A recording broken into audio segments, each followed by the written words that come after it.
Hey everyone, and welcome back to the Smoking Syndicate. I'm your host, Bid Lee, here in the Tatawahe Studios in beautiful Black Mountain, North Carolina.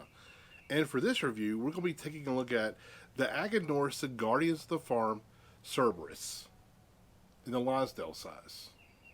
How did it do? Stay tuned to find out.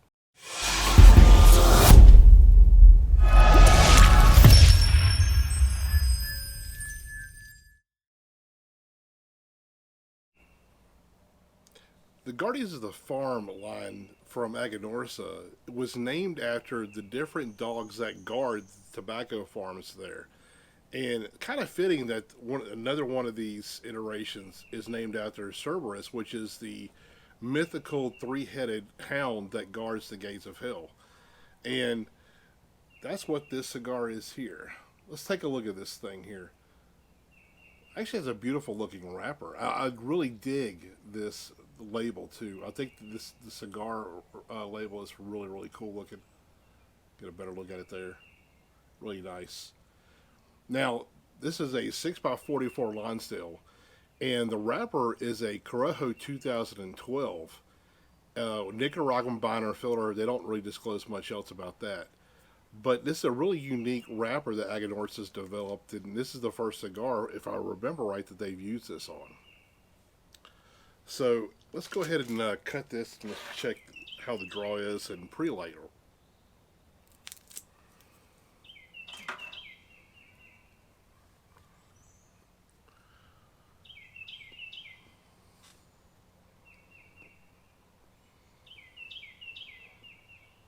Now, the draw in this one is actually not bad. It's not great, but it's not bad.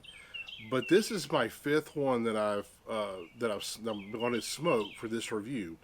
But all the review samples that I've have had a very tight draw, to where you couldn't hardly get any smoke through it and get much flavor out of it. So I'm kind of this is actually the first one that I've had where I think I might get enough smoke through the cigar to actually get a lot of flavor, honestly. So let's go ahead. I'm gonna light this up, and I'll be back to let you know what my overall impression of the cigar was. See you in a second. Everybody, I'm back. I'm just hitting this cigar. Now, I'm gonna preface this review by this one here, because this one I said before, all the other samples that I had a very tight draw. So I didn't think I was getting, honestly, the full flavor profile of the blend because you just couldn't get enough smoke through the cigar. This one is a little bit better, so I'm getting some more smoke, so I get a little bit more flavor. Still, the flavors kind of remain exactly the same. They're just a little bit more pronounced.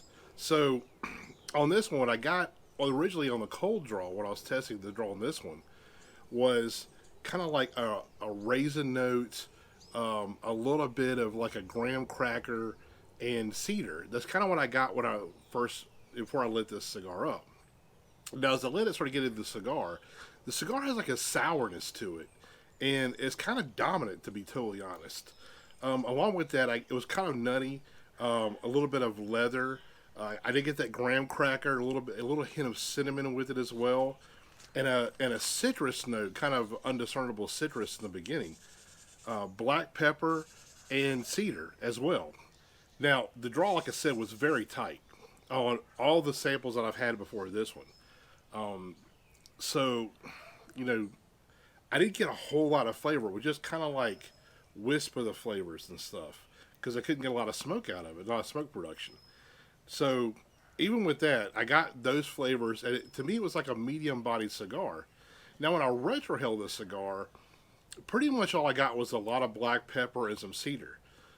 So it was pretty good, but like I said, I couldn't get a lot of smoke, so it was hard to get a lot out of the retrohale too, because there's no smoke. Anyway, it goes into the second third. It's still sour, but the sourness has kind of died down a little bit, but it's still there. It's still a dominant note on there. Cedar, leather, nutty. That citrus note kind of turned into like an orange peel kind of a citrus note, which actually wasn't bad. I kind of thought that was pretty good, kind of mixed in with some of the other flavors. along with that, it still had a tight draw. Retrohale remained the same, still medium body, but the retrohale kind of developed a little bit of a nuttiness as well, and the black pepper kind of faded away. So that was kind of nice. It was kind of a nice little addition to it. Now, as I got to the final third of this cigar, the draw got a little bit better, but not very much. It did get stronger as well. Now, I felt like it went from medium plus to lower end of full. That's kind of where I thought the cigar ended at. Now, the flavors were even more muted though on the back half. So, kind of all I was getting was a dominant cedar note.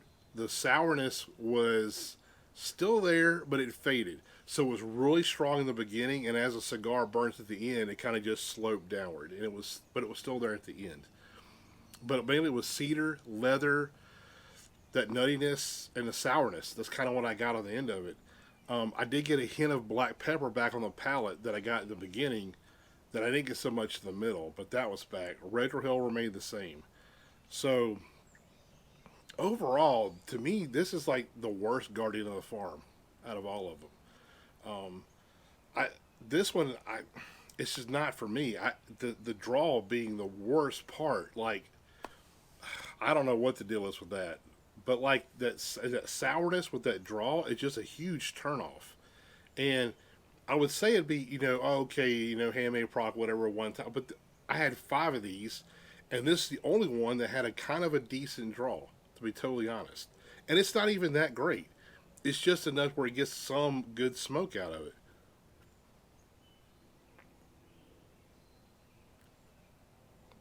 And I still have to work at it. So, to me, it's a pass. And I'm going to score this at 84. Um, I mean, the flavors I did get were pretty good, but not enough for me to come back to this cigar. So, if you've had this cigar, let me know in the comments what you thought of it. On that note, I'll see you next time.